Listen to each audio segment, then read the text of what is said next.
Right, so the diagram shows a triangular prism with horizontal rectangular base A, B, C, D. AB is 10, BC is 7. M is the midpoint of AD and I've highlighted that because it's not shown in the diagram and we will need it later. The vertex T is vertically above M, meaning it forms a 90-degree angle, and MT is 6 centimetres. So we come down and have a little look at this here. They're asking us to calculate the size of the angle between TB, which is that line there, and the base. So I'm going to draw two triangles here. The first one is going to be T to B with a right angled M. So I've drawn in an extra line there to get that diagonal, M to B, like that. That's the first triangle, and we have some information about that already. T to M is 6 centimetres, and they're asking for that angle in there. That's the angle between TB and the base, ABCD, the bottom of the prism.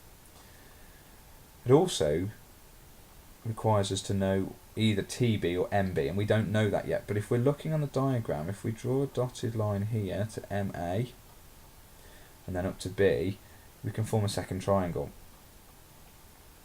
MA must meet at a 90 degree because it's the corner of a rectangle, and this will be point B over here. And we already know that AB is 10 centimetres, and we actually know the length of MA. Because it's halfway between AD, which is 7 centimetres, the same as the other side, M to A must be half of that, 3.5. So we can use Pythagoras' theorem here. We know that A squared plus B squared equals C squared. So we're going to do 3.5 squared plus 10 squared, and that actually equals 112.25. So to find C, we need to square root it. 112.25, and that will give you an answer of 10.59.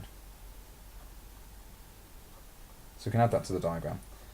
MB is 10.59 centimetres, which means in this triangle, MB is 10.59.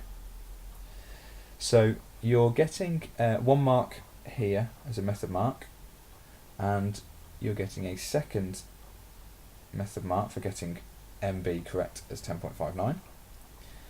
And then we're going to use SOHCAHTOA here on our second triangle. So if we're looking at our angle, 6 is opposite the angle, that's O, and 10.59 is in between the right angle and X, so that's going to be A. So TOA